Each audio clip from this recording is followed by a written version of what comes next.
وحده لا شريك له وأشهد أن محمدا عبده ورسوله. Barakallahu feekum. May Allah Ta'ala honor you all and bless you all in this life and the next. So, we're going to mention some very important issues here. And, brothers, just to remind you, please watch your children so everyone is able to enjoy the lectures, inshallah Ta'ala. So, we're going to mention something here, the advice for the women who are looking to marry. And we're going to mention it in various parts in order to make it easier to take notes. Part number 1, family trauma. فأقول بالله التوفيق Sheikh Muhammad Jamil Zino alayhi rahmatullah, he said that before Islam, the woman did not have any rights at all. Any rights at all. And there was no limit to the amount of time that a man could divorce his wife, meaning he could divorce her, marry her back the same day, divorce her, and there was no limit to the number of times that he could do that. And there was no limit to the number of wives that a man could have. So a man could have an unlimited number of wives.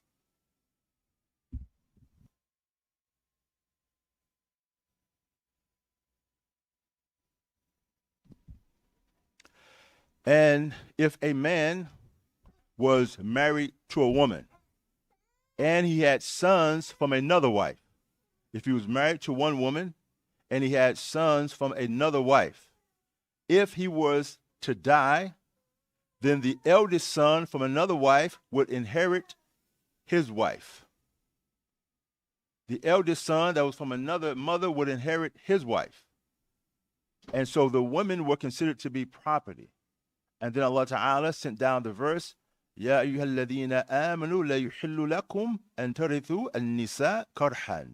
O you who believe, it is not permissible to inherit women forcefully. You can't inherit them. That's chapter Surah An-Nisa, verse number 19. There were likewise many evil types of marriages before Islam.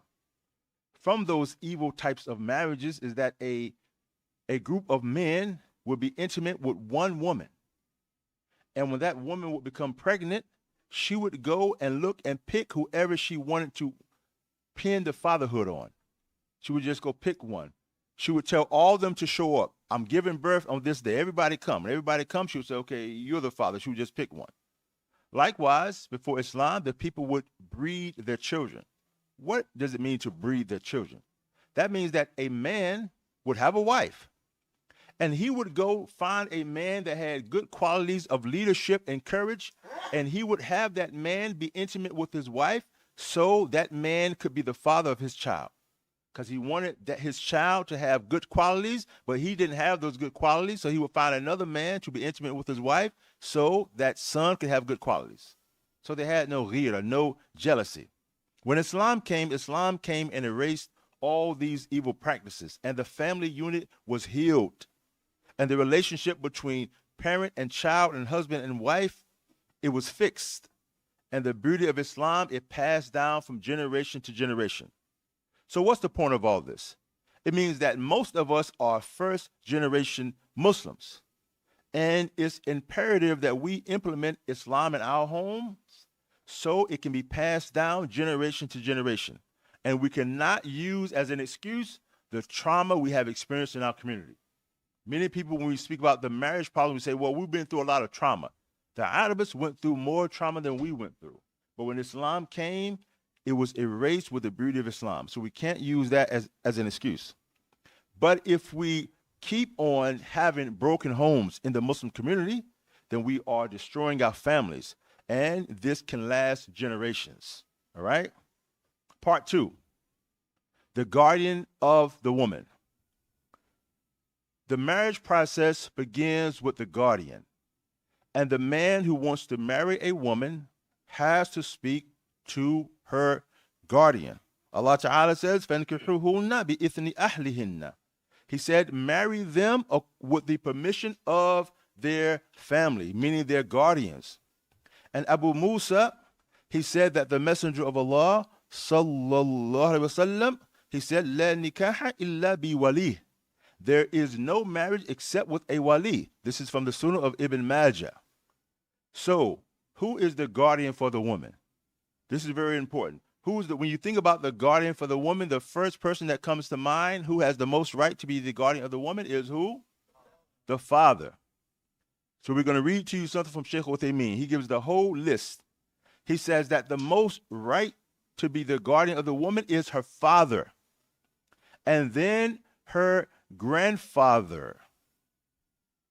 And it's the grandfather on the father's side, which is called the paternal grandfather.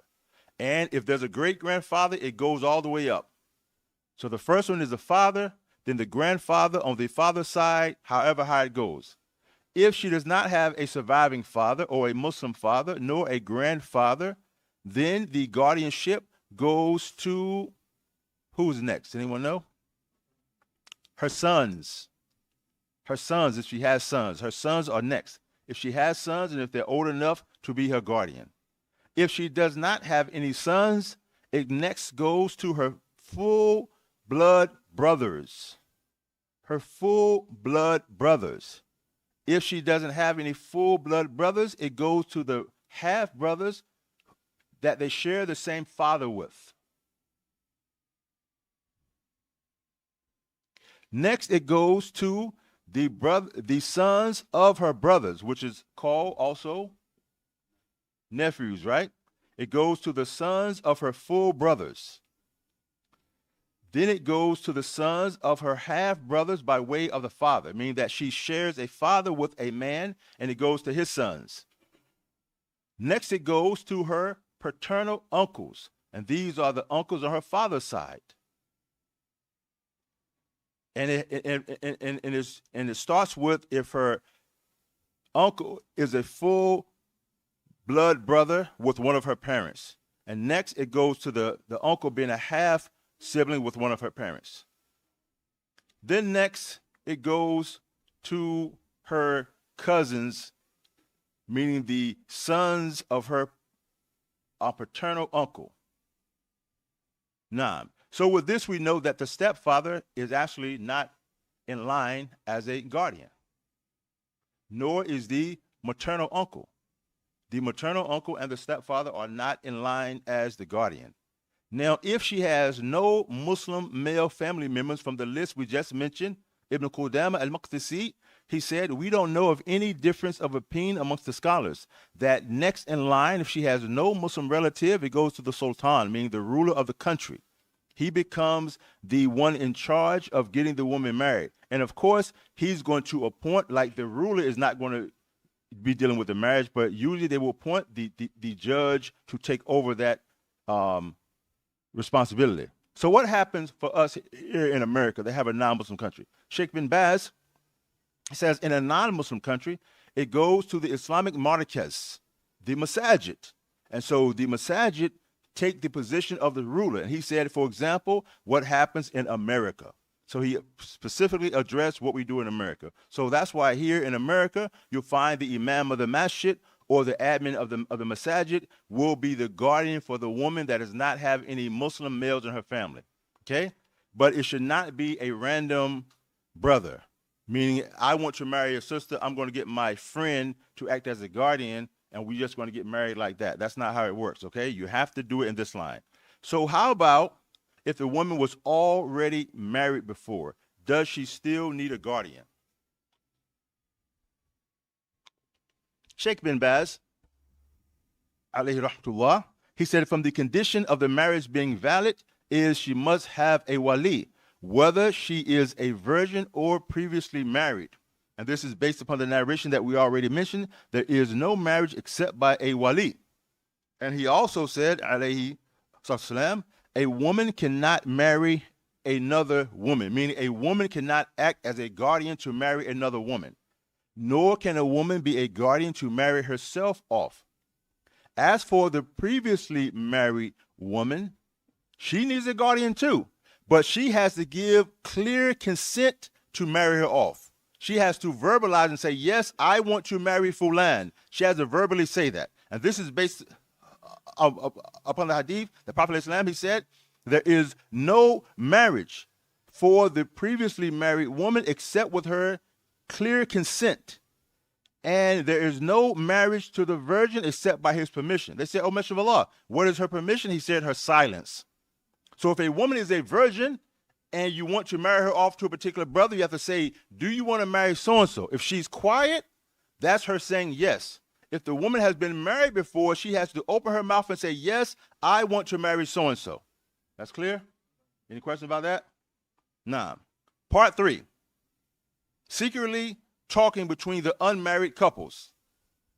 So, as we have seen in the past, some brothers, they'll tell the woman, "It's okay for us to speak privately on the phone without a guardian. And it's okay for us to chat on Facebook or text without the guardian because you were already married before and you don't need a guardian to talk to me." Is this true? This is batil. This is false. Okay? The Messenger of Allah, alayhi wasalam, he said, "No man is alone with a woman except that the third of them is who? The devil, shaitan." Now, being alone with a woman, it doesn't always necessitate that you are somewhere in a motel with the woman. But if you are talking on the phone with a woman, you're alone with her if her guardian's not on the phone. Even if you are in a crowded mall and the people in the mall don't care what you do. If you go to the mall and the non-Muslims see you walking with a woman, are they going to tell you to fear Allah? They don't care what you do. So that means that you are alone with that woman. This is a statement by the Mufti, Sheikh Abdul Aziz al-Sheikh. He said that you can be alone in public. You can be alone with that woman in public because the people around you don't care what you do. So this is not permissible. So as for brothers chatting and DMing sisters on the internet or pen paling brothers who are incarcerated, it's not permissible. That's a way of being alone with that brother, and you can't do it. And we see a lot of evil that comes from this, is that when the woman is speaking with the brother before marriage and they're having these private conversations, then emotions come into play. And she is no longer objective. And then they come to the mash and they say, "You know, I found a brother. I want you to check him out for marriage." And she's already made her mind up. She wants you to give the green light because she's already made her mind up. And there's almost nothing you can say that's going to change your mind to not marry the brother. So my advice to the women is to trust Allah Ta'ala and to do it the right way. وَمَنْ يَتَوَكَّلْ عَلَى اللَّهِ فَهُوَ حَسْبُهُ. And whoever placed their trust in Allah, He is sufficient for them. Do it the right way. You know, Sheikh Salih Fawzan, he mentions something amazing for the woman to consider. Ask yourself, do you trust Allah? The answer to that is obviously what? Yes. The other question is, does Allah Ta'ala know every man in the world? Yes. So He knows what man is good for you. He knows where that man lives at, and He has the ability to bring him right to your doorstep if He wants to. So ask Allah Ta'ala. He mentions when Musa alayhi salam went to the well of Midian, and he found a crowd of people who were watering their animals. And lagging back from that crowd were two women. And he said, "What's your circumstance?" And they said, we can't water our flock until these men leave, and our father's an old man. So what is the benefit of this? These are a flock of men watering their animals. Two women wanted to water their animals. Their father was too old to do so, but they didn't go and water their animals because the men were there, and they wanted to wait until the men left. Sheikh Fawzan, he says, because these women were shy, and they didn't want to mix with the men. Rather, they waited until the men left. And then after the men left, Musa went and took their animals and watered their animals for them. They went back and told their father what Musa had did. فَجَاءَتْهُ إِحْدَاهُمَا تَمْشِي عَلَى إِحْدَيْهَا. And one of them came back to Musa walking upon shyness and said, "My father, he's asking for you." Sheikh Fawzan, he says, because these women didn't want to mix with men, Allah Ta'ala brought the man to them. And even when she went to talk to Musa, she came being real bashful and shy. So as a reward for not mixing with the men, Allah Ta'ala married one of them to the third best man that ever walked the face of the earth. Only two men better than him. Who is that? Prophet Muhammad alayhi salam and Ibrahim alayhi salam. The third best man in the dunya. So trust your Lord. He knows every man. You may not know that man. And you definitely don't know him better than your Lord knows him. 9. Part number 4. Choosing a righteous man. It is obligatory, and this is also for the guardians. Does anybody here have daughters or women folk under their care?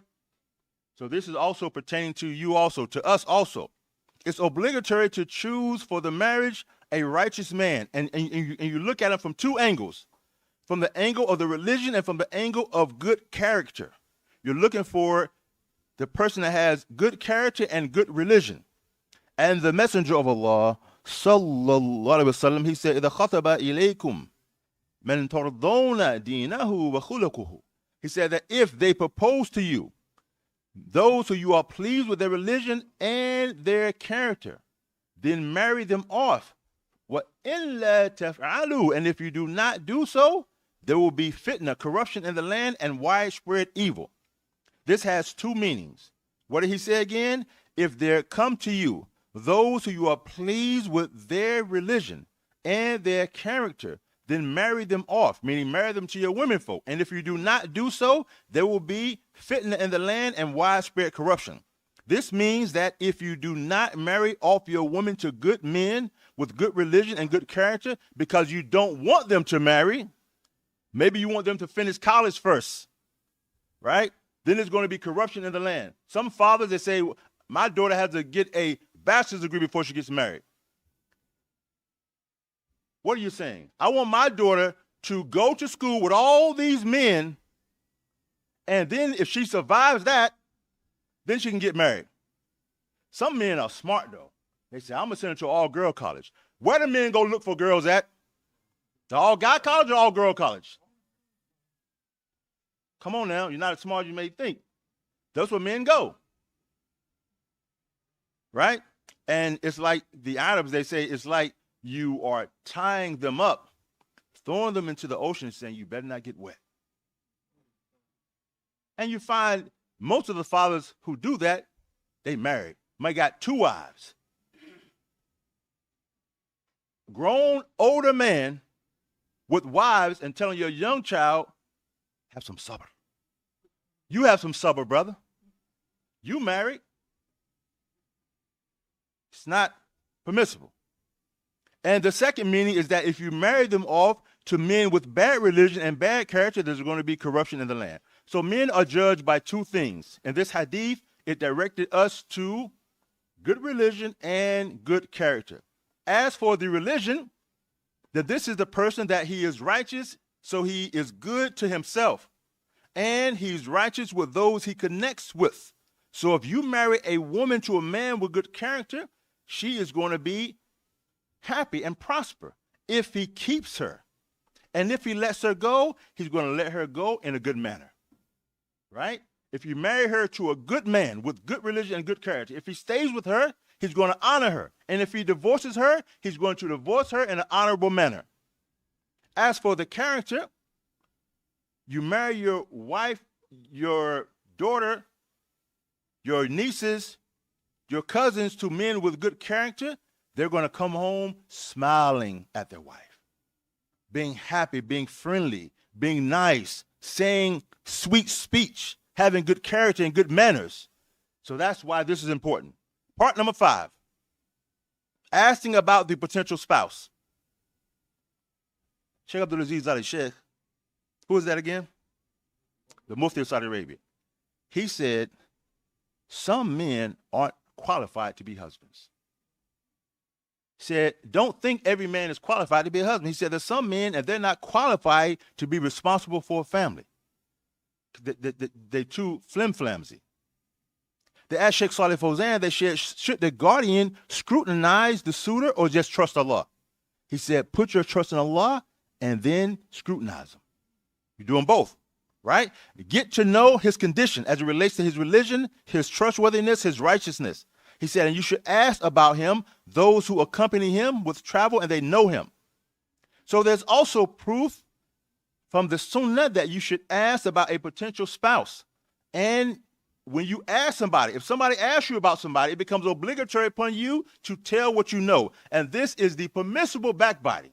Sometimes people don't like to backbite except when it's not permissible.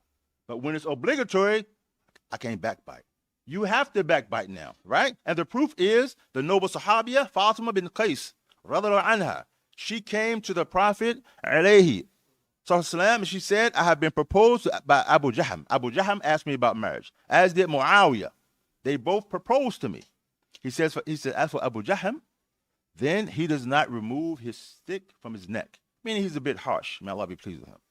As for Muawiyah, then he is a man who is poor and has no wealth. So marry Usama ibn Zayd. So here he was honest. When somebody comes to you and asks, you have to be honest. Now we have a problem. Sometimes sisters ask other women about so-and-so. If you ask, listen, our women are extremely smart, very intelligent. We're not doubting that at all. But your intelligence doesn't allow you to know a man you're not related to. A sister will ask another sister about marrying so-and-so because, okay, well, he's the friend of my husband. And they give that very generic term. He's a good brother. What does that even mean? He's a good brother. SubhanAllah. And sometimes a person may be a good brother, but it doesn't mean they are suitable to be a husband. He's a good brother because he posts a lot on social media. He sends out a lot of tweets. He's a good brother. Doesn't mean he's suitable to be a husband. Ask the imam of the masjid. Ask, because maybe the imam has counseled him in his previous marriage. Maybe he's seen him and had to deal with him and saw him angry with another brother in the masjid, so he knows his temper. And even when you ask the imam or you ask his companions, ask them the right question. What's the wrong question? The wrong question is, what do you think about brother so-and-so? Why is that the wrong question? Because if you ask me, sometimes people say, this is not related to anybody here. Somebody say, what do you think about brother so-and-so? MashaAllah, yeah, he's a great brother. Okay, I'm going to marry him to my daughter. No, he's not marriage material. That's a different question. So don't say what you think about so-and-so, because I may not want to backbite the person if I think you're just making conversation. Or he may be a decent brother, but if you ask about, well, what do you think about him because I want to marry him to my daughter, that's a different question. Ask the right question, okay? Now, so how do you know a person?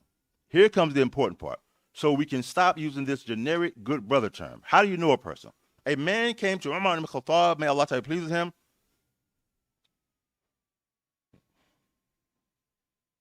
And he praised the man. He praised the particular man.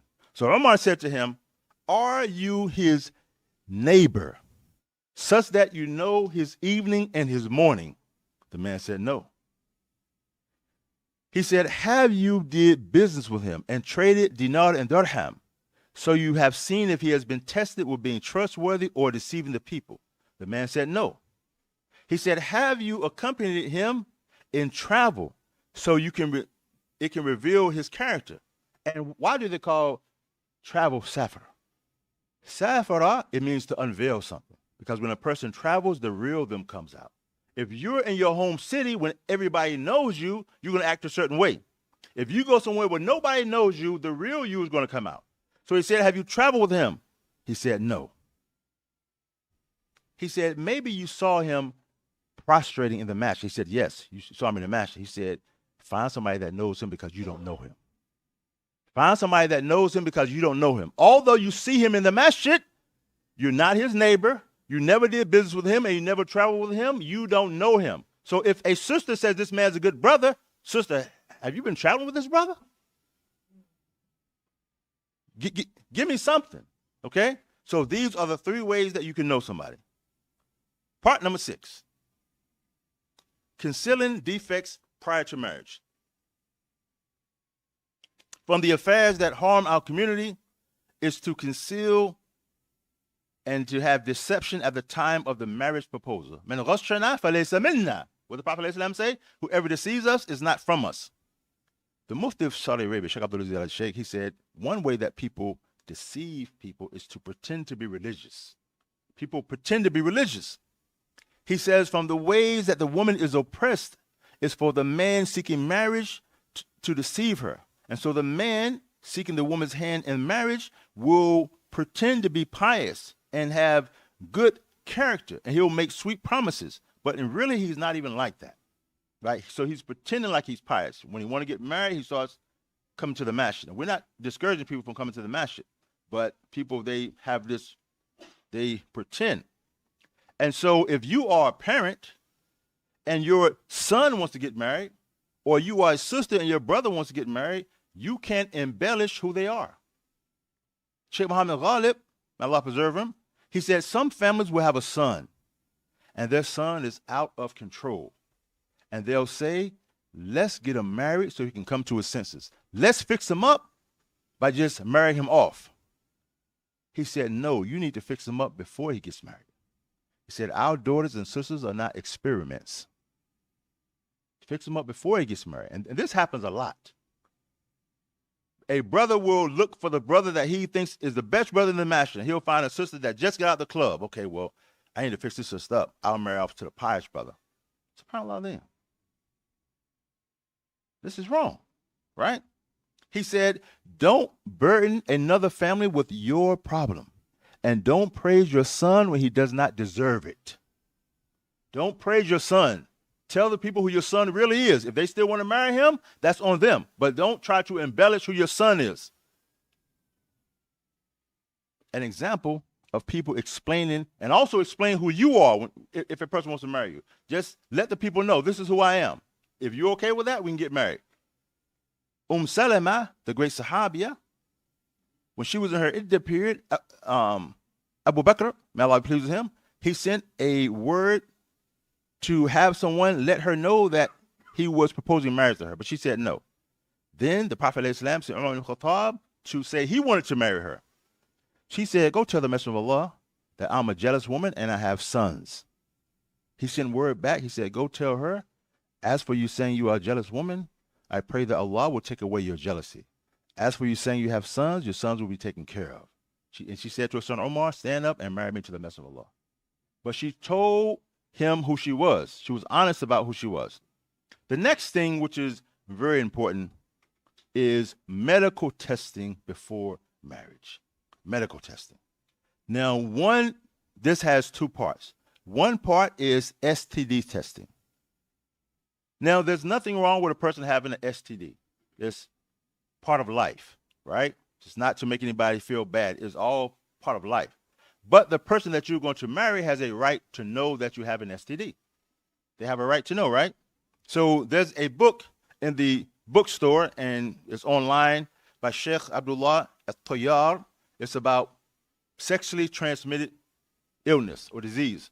And he is a very detailed book about the rulings on people with an STD marrying somebody who doesn't have one. People, if both parties have one, if both parties have a different one, it's very detailed, right? But he says that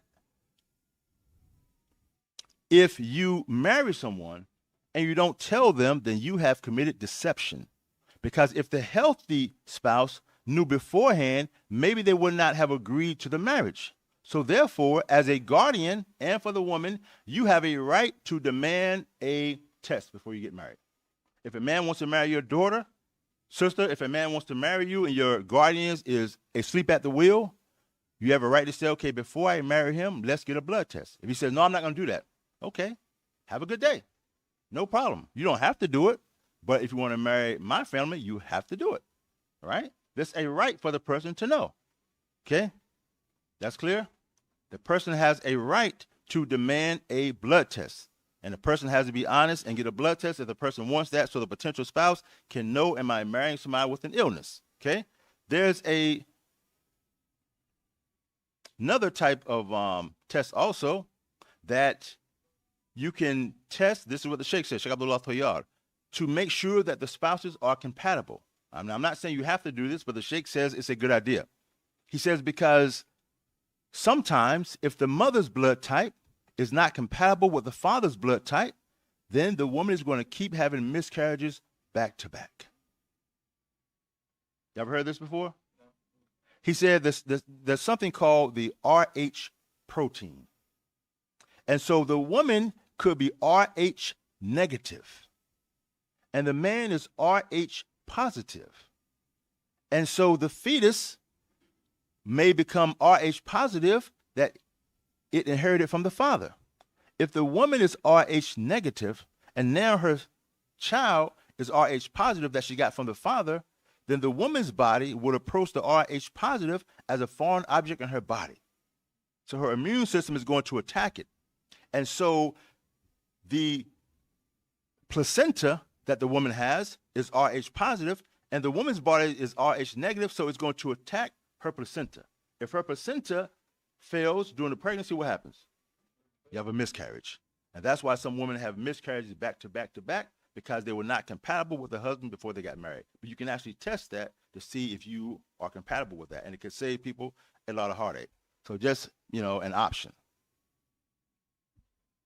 Omar ibn Khattab, may Allah Ta'ala please him, he said if a man marries a woman who is insane or has leprosy or some type of illness without being told by her guardian, and he consummates the marriage, then he finds out, she keeps the bride money, but the husband has damages against her guardian. You with me? If a man marries a woman and the father doesn't tell the husband about the woman has a particular illness, and the marriage is consummated, and then he finds out, she keeps the dowry, the bride money. But now the husband can go get the bride money back from her guardian because he should have told her. Now, Imam Malik, he gave some details about that. He said that if the guardian was her father or her brother, someone that should have known, meaning you seen her not fully covered, so you seen her having leprosy or some type of illness, you know what she looks like. Therefore, you should have known. Then you have damages against the guardian. But if the guardian was somebody that may not have known because he wasn't that close to her to see her like that, like the Imam of the Masjid or a cousin or something, then the woman has to give back the bride money, and the husband can let her keep a portion of it. Okay, that's clear? Umar ibn Khattab, again, may Allah please with him, he sent a man to help out with the watering, providing water for the pilgrims of Hajj. And while there, the man got married, but the man was not able to have children. Umar said, did you inform her that you can't have children? He said, no. He said, inform her and give her the right to stay or leave you. Right? So you have to even tell that, right? And also, if a man is not able to do anything that would harmfully impact the marriage, you have to tell the woman. Or if you have anything about you that would make the marriage less happy, you have to tell the woman. And we can imagine what I'm talking about, right? You know what I'm talking about, right? Anything that, if you can't do anything that a wife would expect you to do in a marriage, then you have to tell the woman prior to marrying her. You can't marry her and just hope things get better, right? You have to let her know ahead of time and let her make that decision if she wants to marry you or not, all right?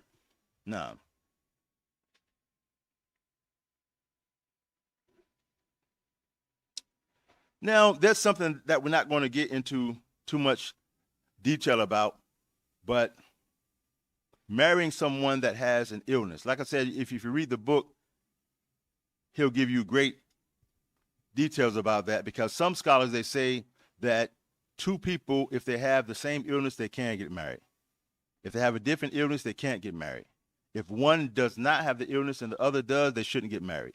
But he breaks down the great details about this. Okay, part number 7, looking at the potential spouse. The Prophet, ﷺ, he directed one of his companions when he married a woman from the Ansar, and the man said he had not even seen her yet.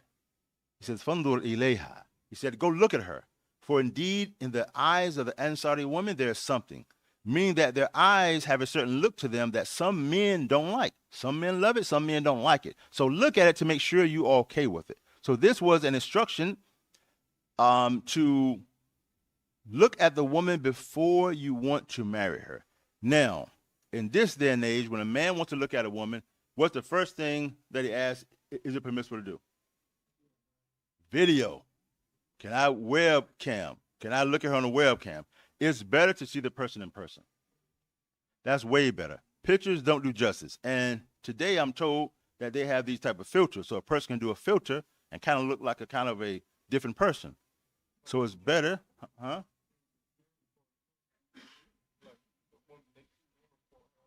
Oh, yeah, and a person could, yeah, exactly okay. And a person could also record the actual video, and they could save it forever. Or if you send a picture, now this man has a picture of your daughter, and he don't want to marry her, but he has a picture of your daughter. Maybe he'll show it to his friend. Hey, man, you want to marry her? I turned her down. You want to marry her?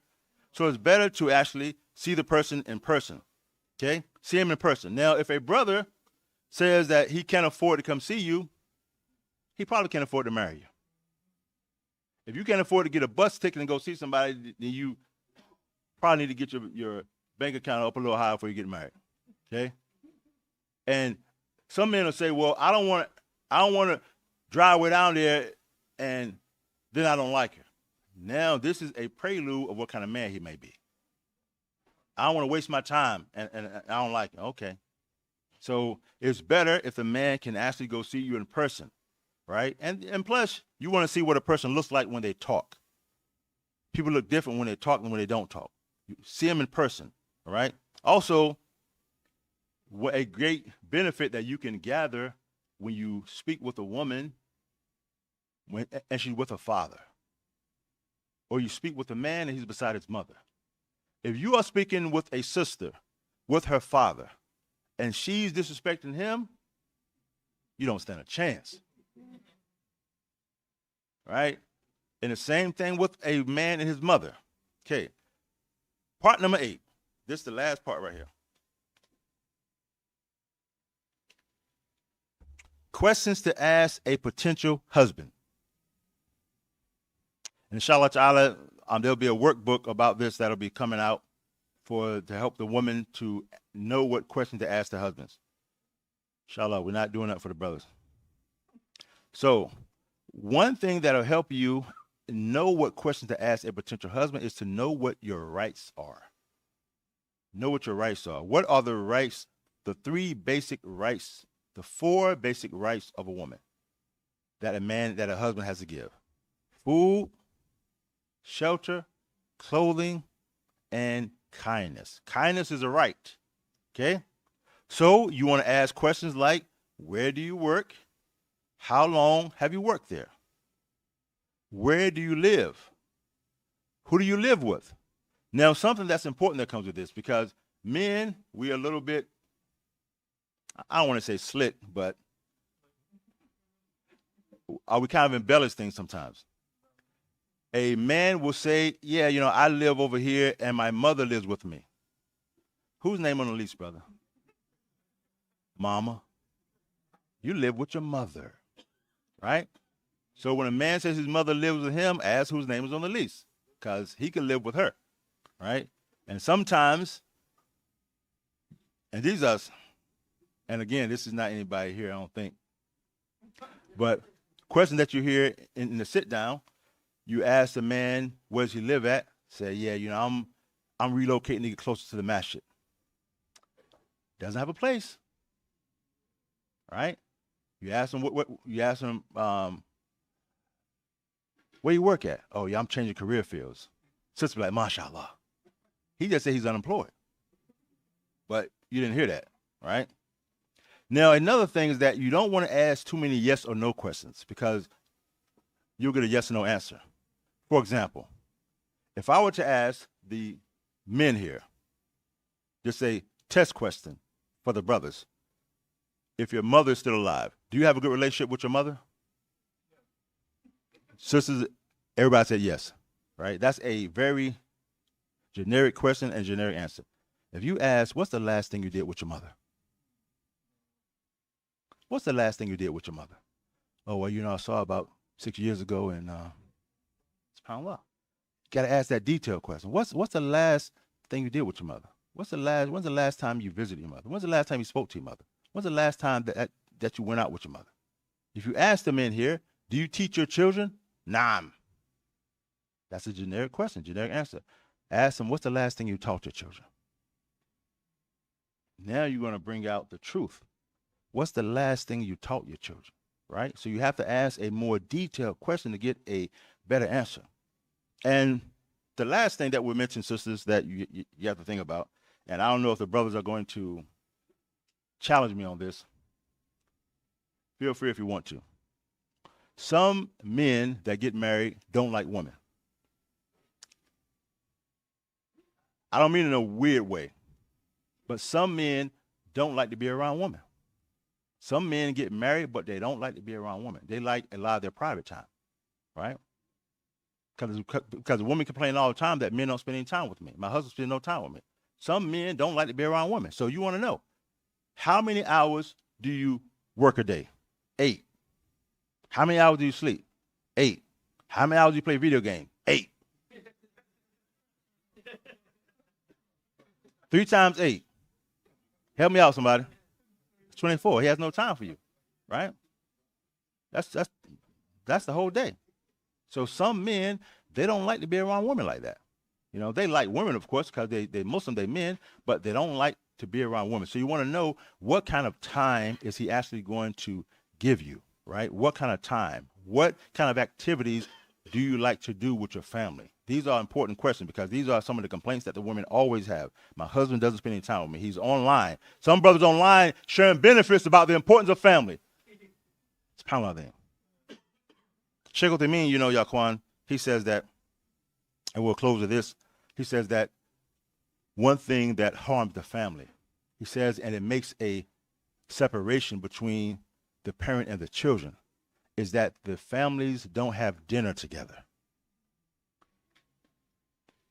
He says the families don't have dinners together. They don't sit together, but rather each person takes their plate of food and goes sits in front of their TV or something like that, right? And so therefore, when you don't sit down and have dinner with your family, you place a wedge between you and your children. And when they get older, they flee from you like you fled from them when they were young, right? Back in the day, for those people who are a little older, you know, family time, dinner time was a special time when everybody sat down and talked about your life. But now folks can't do that anymore. Everybody wants to go sit in front of the TV, and you put a wedge between yourself and your family. So sit down with your family and have dinner with them. As Sheikh Uthaymeen's teacher, Imam Sa'adi, his daughter, when she became an adult woman, she wrote an article, and she was speaking about how her father one day had a tea party with her. Said she was just a little small girl, and she was playing with her friend. Her father was going to work, and he stopped, and her and her friend were having a tea party, and he stopped and sat down with them and had a tea party. And she remembered that until she became an adult and wrote about it. So these small things that you do with your children, going to the park, it doesn't seem like a lot to you, is measured to them. 20 minutes, 30 minutes, they'll never forget it. So may Allah Ta'ala make our families strong. Inshallah Ta'ala, the next class will be at, my brother Raha is going to translate for Sheikh Mustafa Mubarak at 2 o'clock. Then we'll have our brother Sheikh Hassan Somali will give a class after Asr. And then Sheikh Abu Hassan Malik will give a class at Maghrib, and Sheikh Mustafa George will give a class after Isha. Barakallahu fikum, alhamdulillah, wa salatu wa salam ala Muhammad.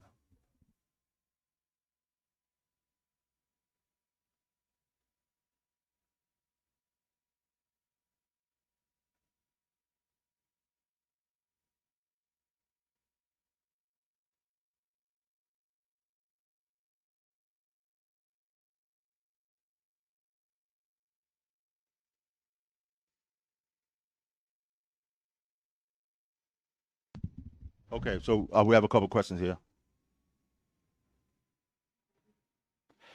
So, looking at the potential spouse, Imam Ahmed was of the opinion that that is the first thing that should happen. Most of the time, we do it kind of backwards, right? The people will have 10 phone conversations, and then they'll look at the person. Imam Ahmed said you should see the person first. And why is that? He said because if you talk to the person first and you become pleased with their religion, pleased with their character, and then you see them and you turn them down, that kind of implies that you turn down the good religion for a worldly reason. But if you see them first, then you got the worldly stuff out the way. And now you just have to see if you're pleased with their character and their religion. So that was a viewpoint of Imam Ahmed, that you should see him first. And of course, you know, that can happen in one shot. You can have the brother can catch the Greyhound bus to wherever you're at, have a sit down with the daughter, and they're talking, looking at each other at the same time as they're asking the questions. Nah.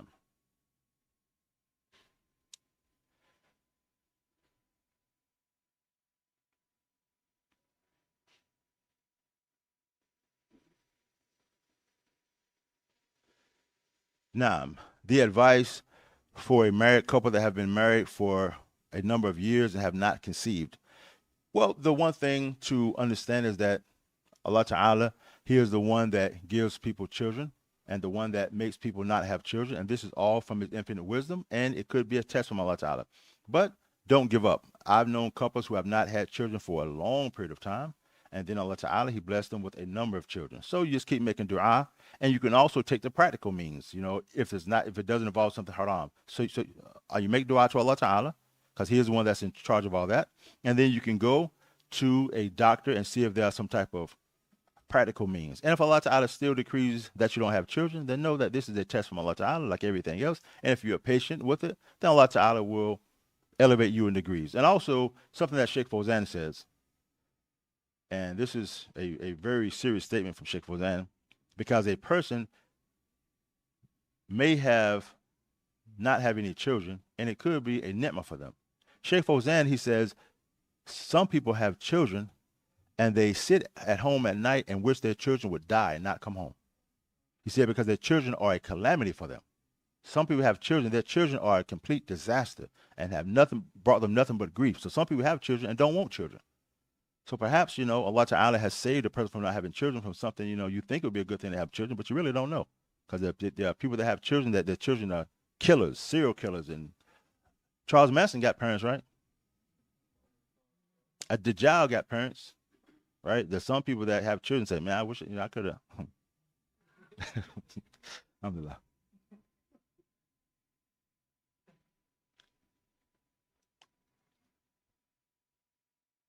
Does the man need permission from the guardian to marry, and how early can he marry? Can he marry the while in college? So getting married while you go to college, that's the better method, right? Of course, college, considering that, we're not doing anything haram and mixing, but why can't you marry and study? Your wife may help you with your study. Your husband may help you with your study. So yes, get married and you can study at the same time. Sisters who don't have advice, can you give advice for sisters that don't have a wali and difficult to find one?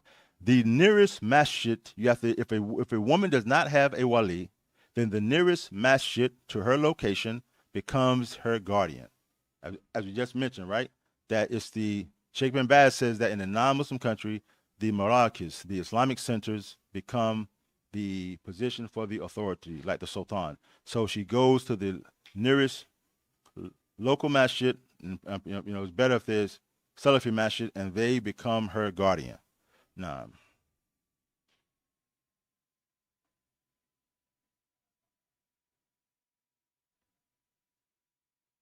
if a man seems to be religious, what are the criteria for him to be a husband material? Being husband material, so if we assume that the man is religious, right? And again, you should ask the imam of the masjid. And also, thanks for writing this question, man. Allah bless you.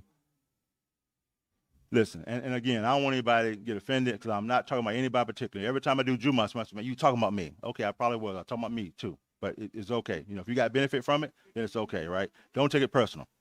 But I'm kind of shocked, right? When people can go. Let me ask you a question first before I get into that. Has anybody ever WhatsApped somebody in another country and they got the message? Okay. Have you ever been able to call a person on WhatsApp in a whole other country? Thank you.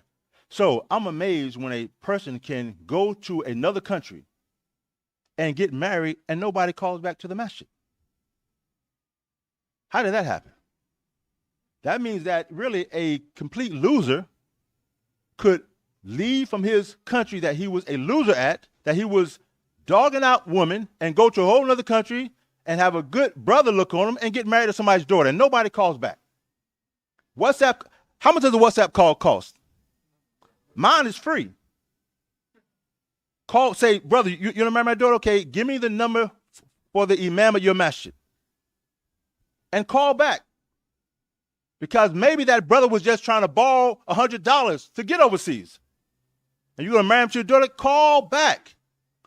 5 minutes can save you a lifetime of headache and heartache. Right? So it's strange to me.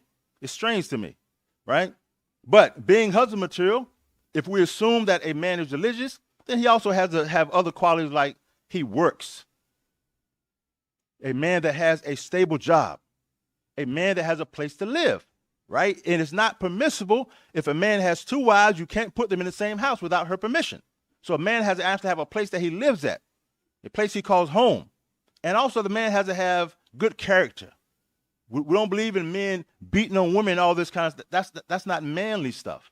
So a man also has to have good character, somebody that's a trustworthy type of person, right? So all these type of qualities that he's able to give you all your rights means that he can provide you with food, clothing, and shelter, and also he can provide you with kindness. He knows how to be kind. Some people are just mean people. Some men are just mean, right? It's sad. And you know what's really sad though? When you see a man, I'm sorry, I'm going off on a tangent. When you see a man and he's mean to his wife, every time he goes home fussing and fighting with his wife, and you ask that brother, says, "Subhanallah, the wife's right there and the husband's right there, and she's complaining about every time he come home, he want to fight me. He's mean." Say, "Akhi, you have a job? Yeah. You work at Kaffers? Yeah. How many fights you get in at work? None. You scared? You don't fight at work. You work with Kufar 8 hours a day. And you nice. Yes, sir. Everything's okay. And come home to your wife and you're ready to fight. SubhanAllah. Hey, Shabba. Right? The Salaf would say, be a lion outside and be a kitten in the home. We should be nice to non-Muslims, right? But your wife deserves it even more. It's real weird, man. I'm sorry. Is it permissible to turn down a marriage proposal because you wish to study? Now, keep in mind that in Islam, there is no forced marriage. So the woman has a right to turn down a man, but because the person wants to study. Now, keep in mind, Sheikh Fawzan, he says that marriage has different rulings. He said upon some people, marriage is wajib. And that's the person who, if they don't marry, they're going to do something haram. And there's some people who marriage is recommended. And some people who marriage is in the middle, and some people marriage may be hated, and some people may be haram. So if a person doesn't have any desire at all, and if they don't get married, they're not going to do anything haram, then that person doesn't have to get married, right? There's some people that don't have any desire, and that doesn't mean there's anything wrong with the person, but some people, they just don't want to be married right now. And that's okay. It doesn't mean there's anything wrong with you. But if a person doesn't have any desire, and they're not going to do anything haram, then that person is not obliged to get married, all right? Marriage contracts. Yes, there should be a marriage contract. Now, keep in mind that when you do a verbal contract, that is sufficient. But you can also do a written contract. And whatever, the Prophet ﷺ said that the Muslim is bound by his contract. So whatever is in the contract, then you have to abide by it.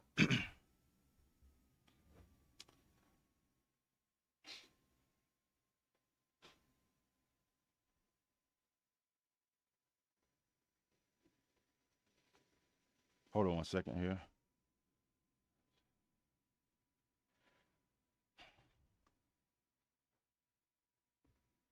So what rights can a husband expect his wife to fulfill? So there's a lecture that we had did some years ago, and you can find it on YouTube. And it'd probably be better if you would go to that. And it mentions the rights of the husband and the rights of the wife. It mentions like 9 rights of the husband and 11 rights of the wife. So if you go to that, it'll detail it. But of course, some of the basic rights is that the wife has to obey the husband, and she should not leave the home except with his permission, and she should not let anyone inside the home except with his permission, and she should also be kind to the husband. Now, some people may have an issue with that, but of course, if the man is paying all the bills in the house, then he should have the right to have some say-so, right? Because he has a great responsibility. If he's going to have to be the one that's going to have to put somebody in check that disrespects you, then he should be able to tell you where you can go. Because if something goes wrong, you have to call him to come fix it. So he has that right, okay? But go back and listen to those lectures, and they'll give you everything in detail about the rights of the husband and the rights of the wife. One second, one second, one second.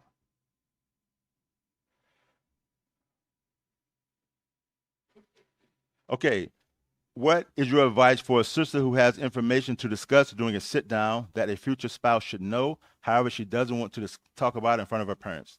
Okay, so I'm not sure what that could possibly be, but I'm going to go off on a tangent, and I'm preferencing this because I don't want anyone to be offended, right? I said that like 3 times a day, right? But no, because I don't like um, to offend people.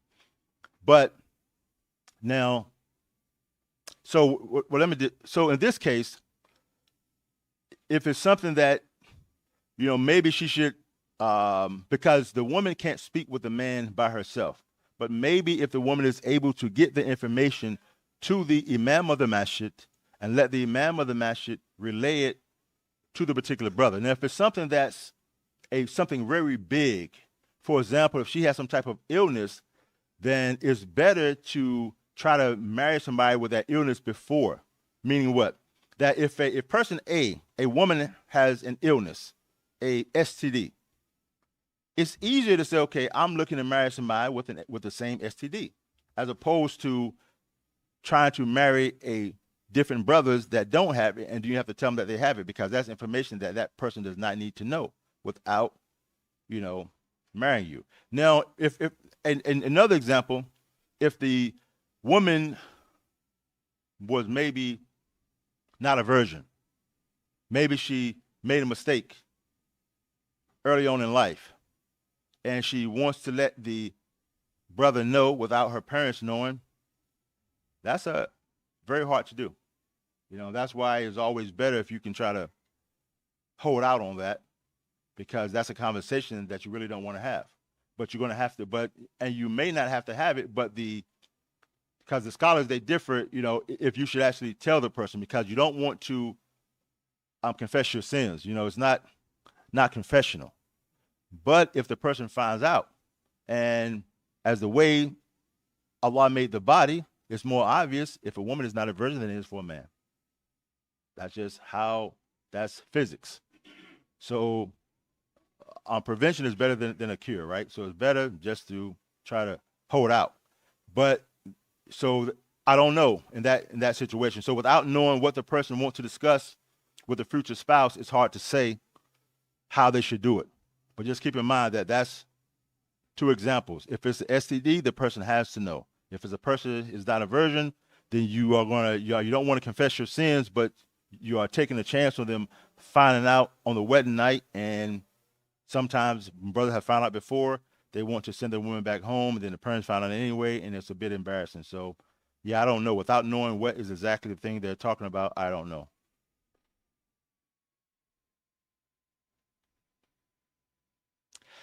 At the time of the nikah, can you get married to the state? Yes, the scholars, we asked questions to the scholars, and they mentioned that you can get married to the state. Actually, Sheikh Falah Ismail, when he came to D.C., and the D.C. brothers can correct me if I'm wrong, I remember him saying that he recommended folks getting married by the state. And that's because, unfortunately, some brothers don't fear Allah. And they get married to women, and they don't want to uphold the rights.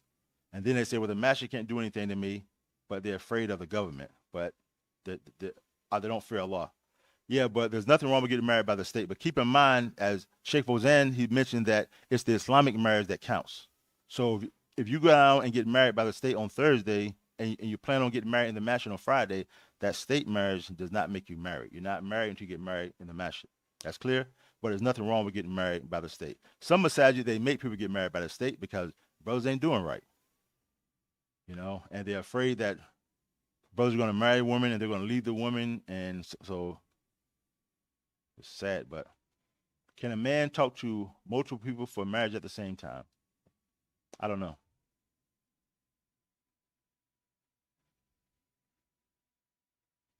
How should a husband handle discord between wives? We can try to ask that to Abu Hassan Malik. He talks a lot about the issue of polygamy.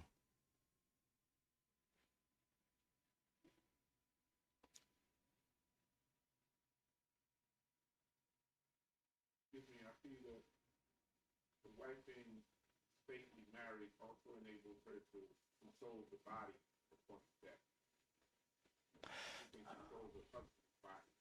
Exactly okay. Exactly okay. Thank you. Thank you. So one thing here, one reason, Yaquan, as my uncle just mentioned, one important thing. I'm not making it mandatory for anybody to get married by the state. Everybody clear, right? But we'll try to make this quick here. But understand that if you are not married with a recognizable marriage, and according to the state you live in, every state could be different, that when that one of those people dies, you may not have any right over the body. I know of a situation where a man and woman were married. The brother was killed. May Allah have mercy on him. The brother was buried in a cemetery. The non-Muslim grandmother came and was going to move the body of the brother and take it to a Christian cemetery. And the only reason she couldn't because it was married by the state. So keep that in mind, that the blood relative is going to have more right than you in some situations if you don't have any paperwork. They're going to consider you to be like a boyfriend and a girlfriend if you don't have any paperwork, okay? So keep that in mind. The right to burial, also the right to also like cars, if you're, most time we have cars, my wife's cars in my name, my wife's cars in her name, my cars in my name. If one of the spouses die, that could be a problem, right? Many things. Most brothers, they have an apartment, it's in my name, wife's name ain't on the lease. That could be a problem. So keep in mind that if you don't have any paperwork, you can run into problems. Even some hospitals may not let you in to see that person if you're not really married to them. Or if that person gets in a coma, you have to make a final decision, it may not be yours to make. It may go to the blood relative. Okay, keep that in mind. We've had situations where a Muslim brother has died and we wanted to bury him Islamically, and the family said, nah, are we going to cremate him? Nope. We're going to bury him in the church. And there's nothing we can do. There's absolutely nothing we can do. Sometimes we've only been able to get hold of the body by saying, okay, we'll bury him and we'll pay for it. And it becomes, a matter of dollars and cents, and we'll win out. But many times we've lost more than we've won. All right. So keep in mind that, just Yaquan, just imagine that, right? A man is married to a woman, you have kids by her. She passes away and you don't have any paperwork and she doesn't have a will. Now, also at the master, we have a piece of paperwork that you can write out, when I die, bury me like this. And that is going to override everything else. But if you don't have any paperwork or anything, imagine explaining to your kids why their mother is getting buried in the church. But we're not going to die anytime soon, so why worry about it, right? That's how we think, right? 1 second. Okay, let me see.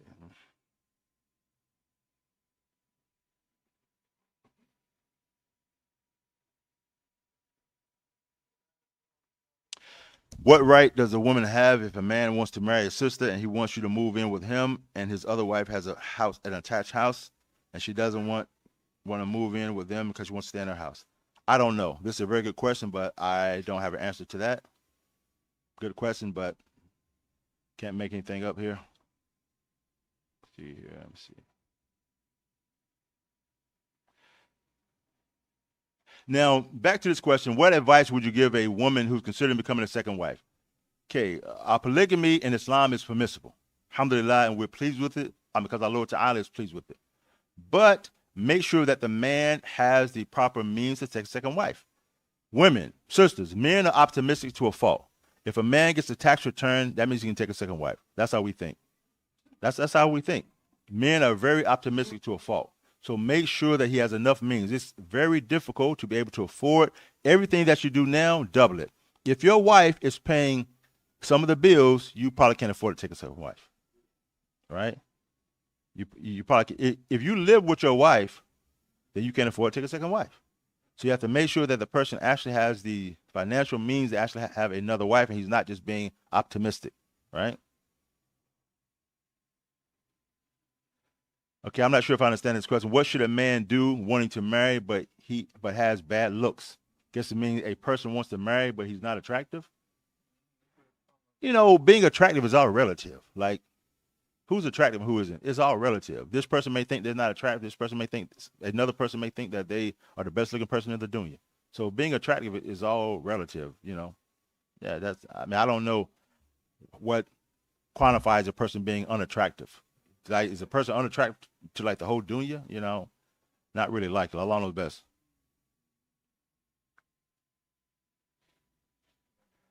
Okay, what if you are afraid your wali will be incompetent due to them not practicing or religious? Now, I guess what does it mean by not practicing? If a person is not praying at all, then the Jamhur of the ulama say that, or like Sheikh bin Baz, he says that a person who does not pray is a kafir. So if a person is not praying at all, he doesn't like la yusalli at all, then this is something different. But not practicing is kind of a bit vague.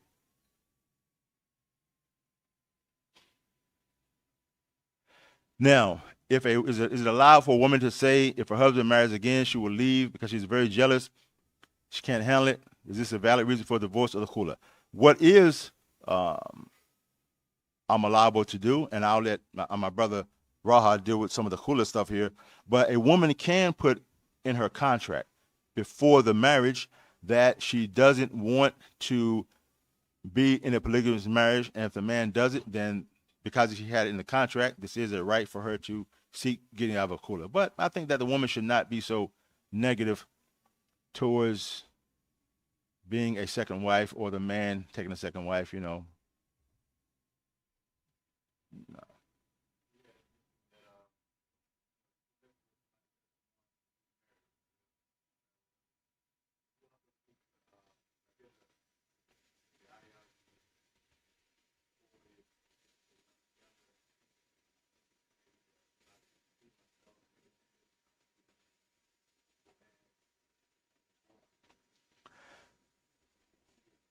Yeah, so the brother's asking about the feminist ideology about, yeah, I don't need a man, I can just do my own thing, I can be an independent woman. Like, is this from Islam?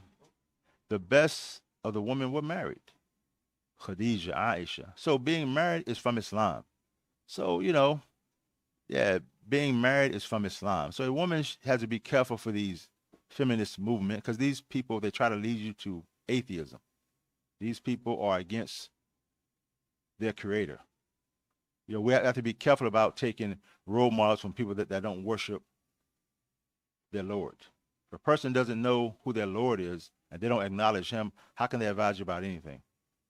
You have to be very careful about the feminist movement. You know, I want to be independent. No, the most, you know, you can be married. Our mother Khadija, may Allah please her, married, businesswoman, intelligent, all that great stuff. Aisha is the most knowledgeable woman on the planet, married. So this feminist movement is not from Islam, you know. And a lot of these women who don't want you to get married, they have a whole nother thing they want you to do, right? Yes.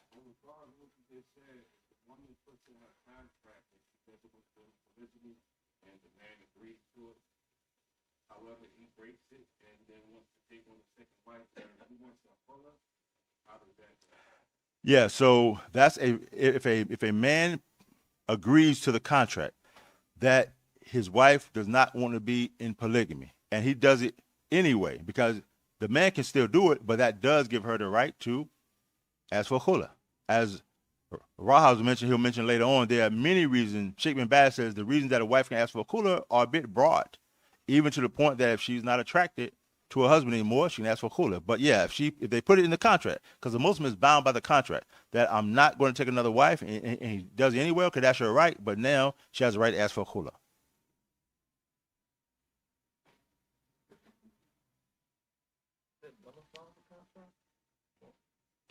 Allah knows best.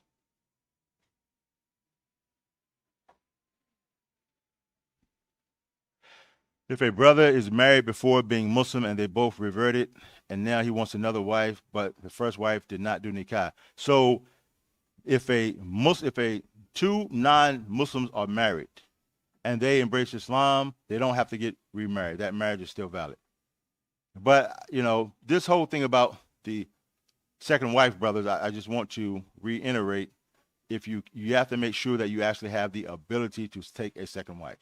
If you can't afford it, if you borrow money from the masjid, you probably can't get another wife, right? You have to make sure that you can actually afford it. You have to make sure you actually have enough money to actually rent a whole nother apartment or buy a whole nother house and feed a whole nother family. If you don't, then you just can't do it. And that's okay. There's nothing wrong with not being able to do it, but you can't do it unjustly. So if you don't have the means, then you can't do it, right? So I think, like, again, it's hard to actually be able to do it. So if you can't do it, then you can't do it. So he says,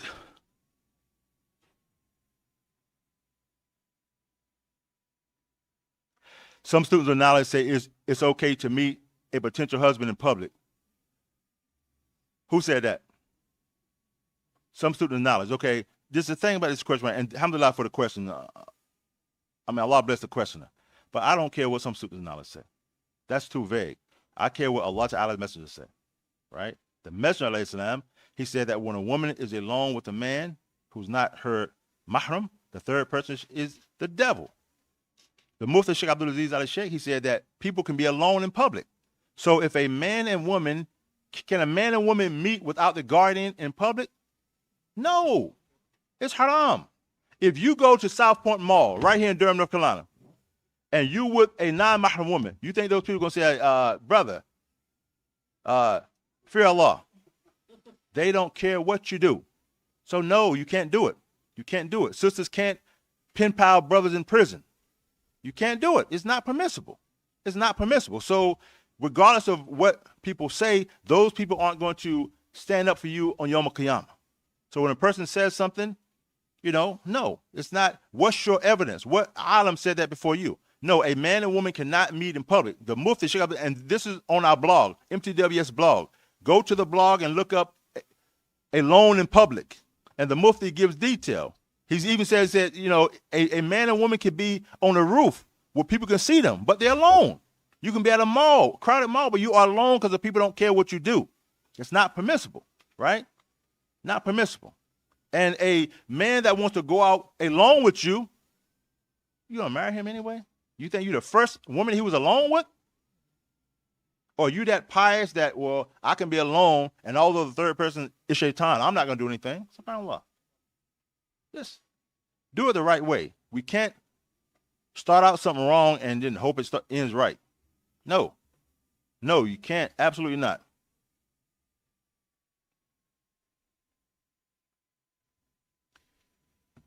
If a woman has a social, emotional disability and believes marriage will be very difficult for her, can she remain single?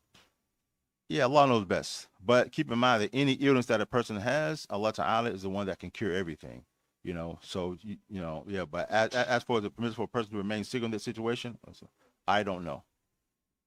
Now, inshallah, we get ready to wrap this up. You got something, brother?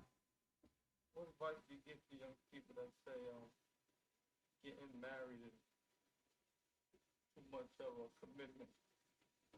Young men practice females, but say statements like that.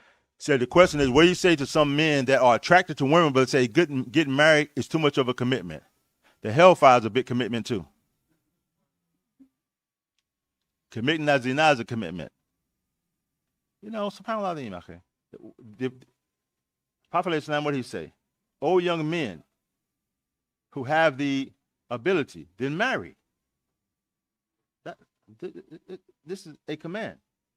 So again, Sheikh Fawzan, he says that marriage has 5 categories. He said, and from them is obligatory. If a man has a desire for women, then he has to get married. And what man is going to say about himself, I'm not man enough to make that commitment? That's what you're saying, though, right? I'm not. If I was more of a man, I could deal with it. SubhanAllah. The Prophet Islam, in another hadith, he commanded us to get married and to have children because he wanted to have the largest following Yom Qiyamah. And marry Muslim woman. As I told the brothers here, if you bring a non-Muslim here, I'm not going to marry him to him. Yeah, I'm not going to do it. Sheikh Albani, they asked him about, can a Muslim marry a non-Muslim woman? He said, I'm not going to make something haram that my Lord made halal. He said, but it's a bad idea. He said, in this day and age, he said, you'll marry some Muslim woman and it will be very difficult. He said, so if they're non-Muslim, no, it's a bad idea. And plus, they have to meet the condition of being chaste. What does it mean to be chaste? Say it again, Amo. Never had a boyfriend in her life. The average age of dating in America for the woman is 13. So probably not going to find that. I'm not saying that they're bad people. 98% of my family is non-Muslim. So I don't have any, I don't think they're bad people, but it is what it is. So you can't marry them unless they're chaste. So why not just marry a Muslim? We got a masjid full of sisters trying to get married. You can go out and marry a non-Muslim. Like, why? Why are you going to do that for? Just marry a Muslim.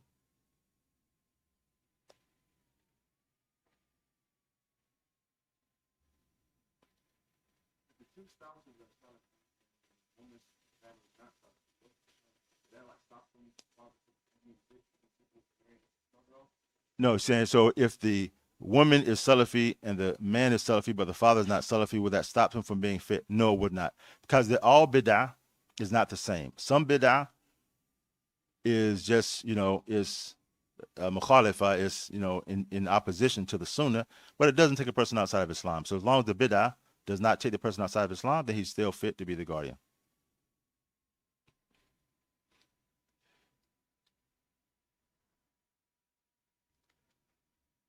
Okay, this second to the last question. Brother, this question is for you. They sent it. They sent it to me, but it's for y'all guys. It says sisters are asking if any brothers want to get married.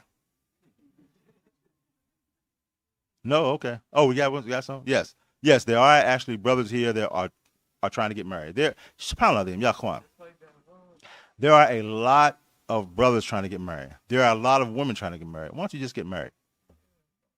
Just get married. It's not that difficult. There are a lot of nice brothers that we believe in. Allah knows them better than we do. And there are a lot of nice sisters that we believe in. And Allah knows them better than we do. They are trying to get married. Just get married. Just get married.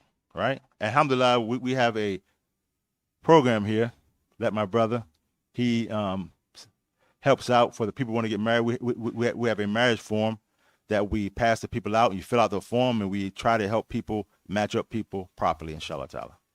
Nah. So, if you need that form, you can let us know and I will get you that form, inshallah ta'ala.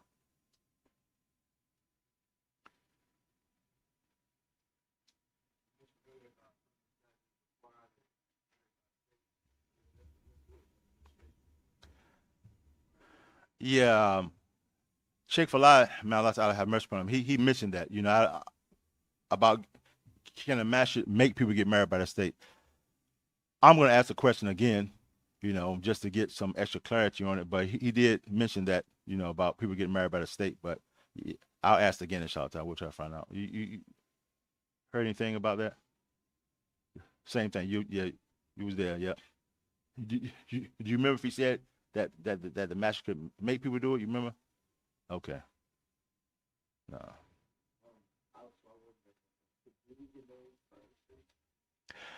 You can. It's again, and that's a good question. Thanks for asking again. So we'll clarify, right? So the marriage that makes that woman permissible for you is the marriage by the Islamic contract. That's the one that you have to do. Getting married by the state, because we live in America, is very practical. When it comes to you having rights over that spouse if they die, and of course the way around that is to get a will. But there are other things. They're being in the hospital, if they happen to go in a coma, if you have to get their property from them. There are many things that actually is very practical living in this society, because some states may not recognize your Islamic marriage. Some states might. So you're going to have to go back and see, what does your particular state recognize? Do they recognize you being married in the masjid or not? If they don't, then you may want to consider getting married by the state, because it can be a protection for the man and the wife. So just look at what your particular state does. Yeah, now that's true. Some countries, you can't even stay. I'm in a hotel in some countries. If you show up with a woman in a hotel, they're gonna ask for a marriage certificate, for sure. For sure. So there's some countries that are also going to ask you to do that. If people trying to make hijra or whatever people trying to do, and you don't have any paperwork, some countries are not going to let you do that.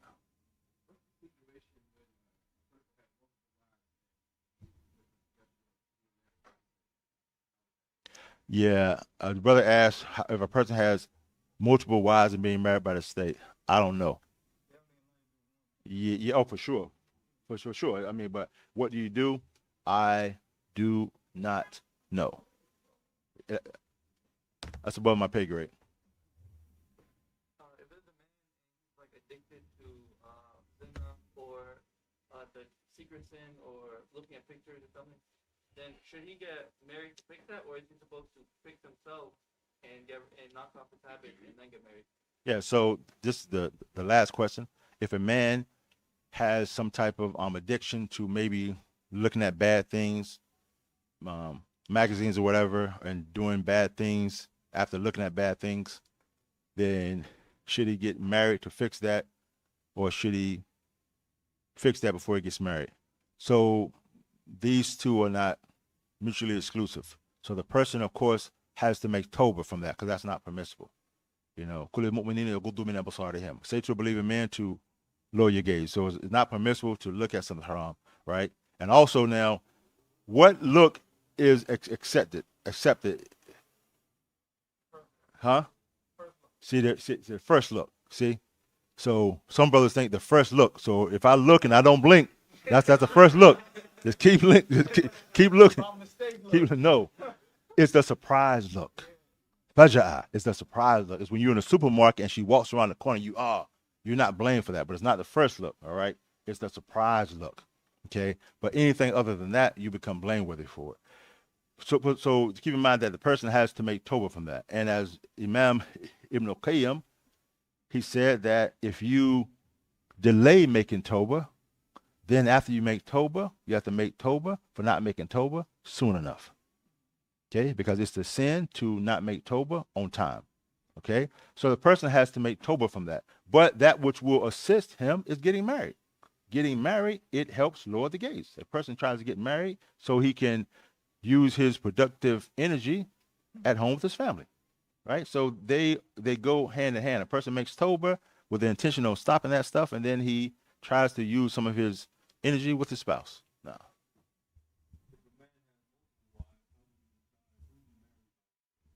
If a man has multiple wives, who does he decide? How does he decide who he marries by the state? I don't know, my brother. Very good question. May Allah bless the questioner. I don't know. All right. Nah. Any other questions? Ask Hassan, Malik, Raha, and Mustafa. Barakallahu fikum.